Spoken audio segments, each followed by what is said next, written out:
Have you ever met someone who truly saw you?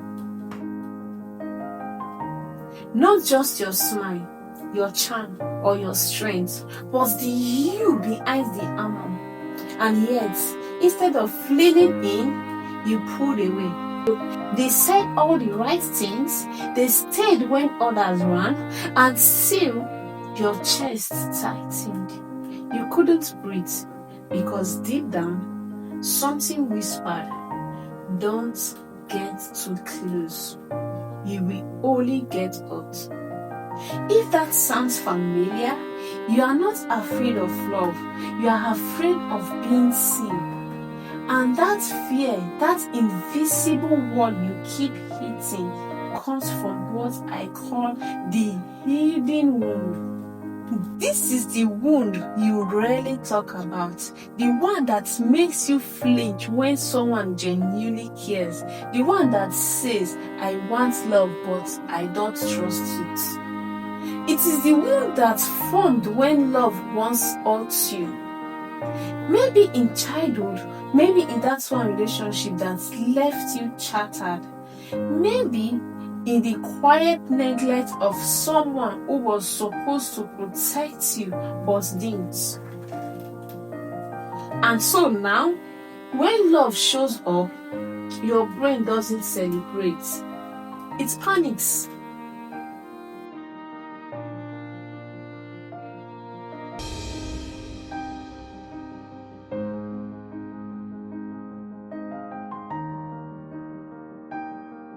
Because to your nervous system, love doesn't feel safe.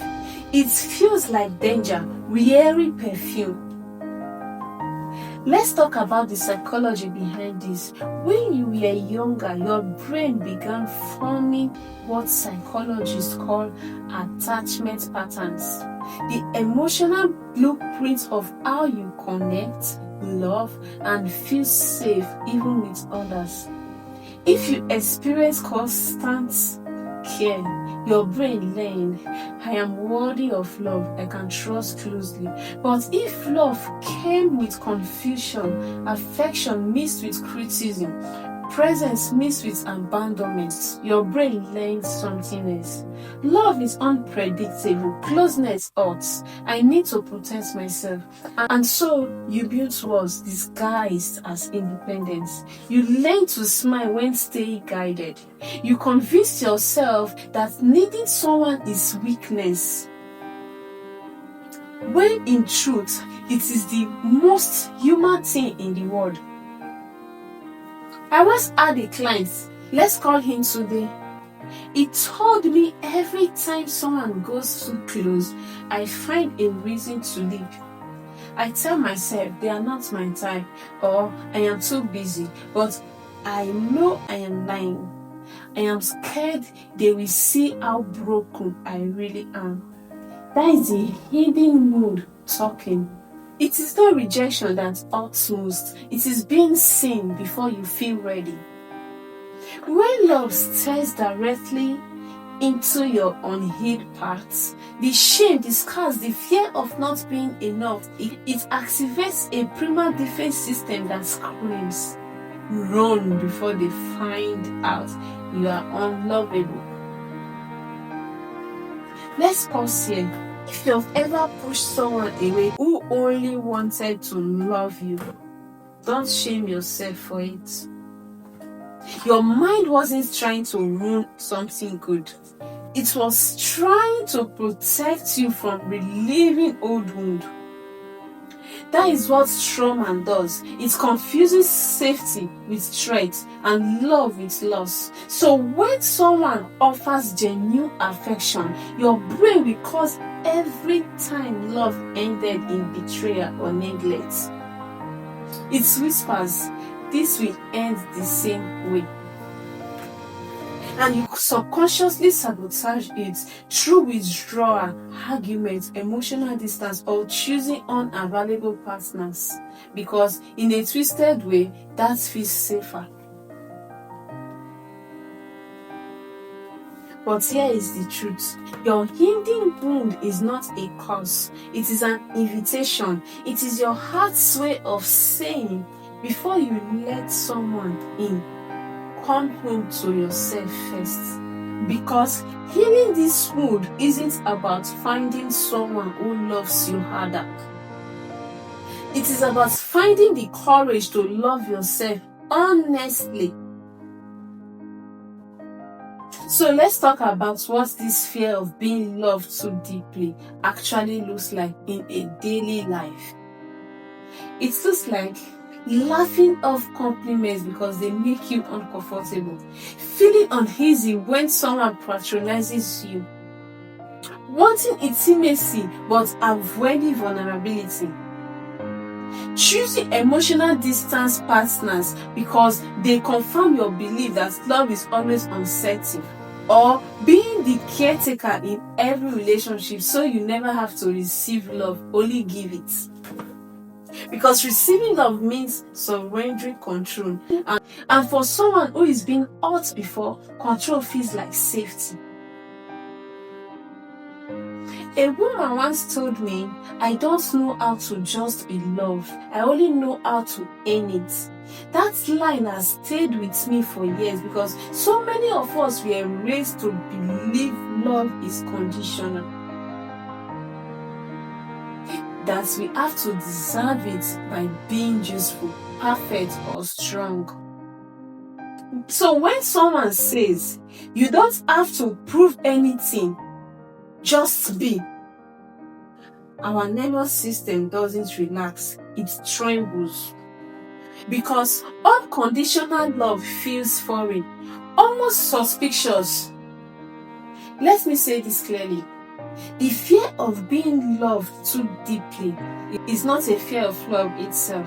It is a fear of exposure, because love, real love, is X-ray vision. It doesn't just see your highlights. It sees your hidden bruises. And if you've spent your whole life hiding those bruises, being truly seen feels like standing naked under harsh lights. That is why many people chase almost love. Love that is exciting but not too close. Love that is passionate but not too safe. Because almost love keeps the illusion of intimacy without the vulnerability of being known. In therapy, we often trace this fear back to one core emotion: shame. Shame is that deep, quiet belief that says, if people really knew me, they wouldn't stay. And shame doesn't heal through more perfection. It heals through exposure, through being seen and still accepted. But here's the paradox: you can't experience that kind of healing love until you stop running from it. You have to let yourself be seen, even when it terrifies you. Because every time you hide, you teach your heart that it is still unsafe. So how do we begin healing this feeling wound? It starts with awareness. You can't heal what you keep denying. Start by noticing when you shrink back from love. Notice the tension that rises when someone is kind to you. Notice the instincts to minimize your needs, to laugh off, compliment, or to stay busy instead of getting close. Each of those moments is your wound whispering, I don't feel safe to receive. And that whisper deserves compassion, not judgment.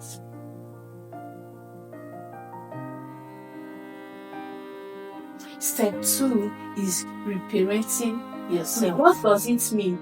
It means becoming the safe person you always needed when your inner child feels scared of love. Don't silence it, speak it, tell it is okay, you are safe now. You can let good things in. Reparenting is the act of creating internal safety. So love no longer feels like a battlefield. Because the truth is, it is not love you are afraid of. It is unhealed love, the kind that wounded you long ago. Sometimes healing looks like sitting quietly and letting someone's kindness sink in, letting the compliments land, letting the hug last a little longer, letting yourself receive without guilt or suspicion. That is how you rewire your nervous system, by proving one gentle moment at a time that love can be safe. I remember one section where a client sat crying and said, "I think I finally understand. I have been waiting for someone to make me feel safe, but that was always my job." Yes, that is it. Because when you create eternal safety, external love becomes a gift, not a lifeline. You stop chasing, you stop performing, you stop mistaking chaos for connection. And for the first time, love begins to feel calm. Here are some gentle practices you can start today to heal your fear of deep love. 1. Practice emotional visibility.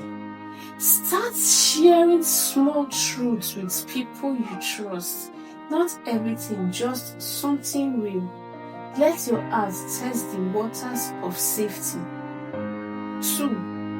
Rewrite your love narrative.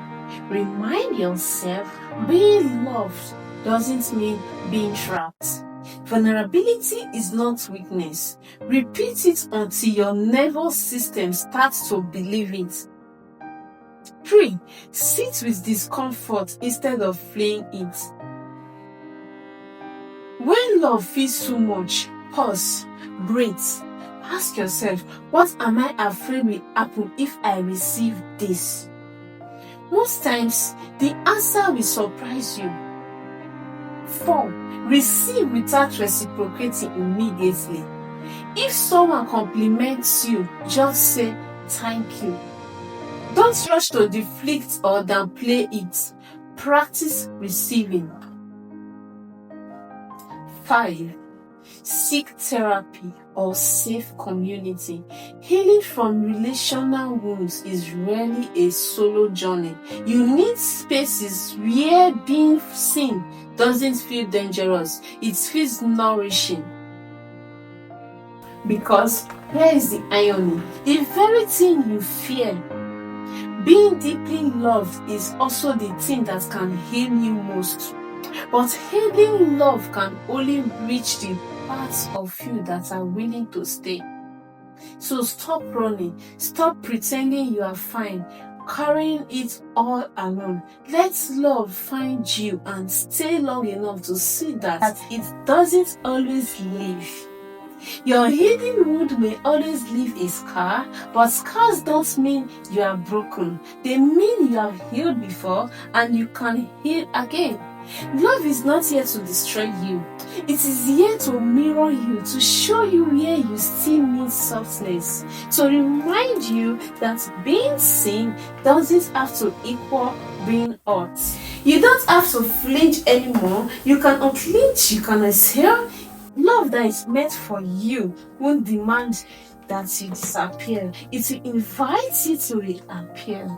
So, if you've been pushing love away, if you've been building walls higher each time someone gets close, remember this: you are not too complicated to be loved. You are not too much or too broken or too guided. You are simply protecting the part of you that's laying painfully. That love could hurt, but it is time to teach your heart a new story. Because love that costs you your peace isn't love, it is survival.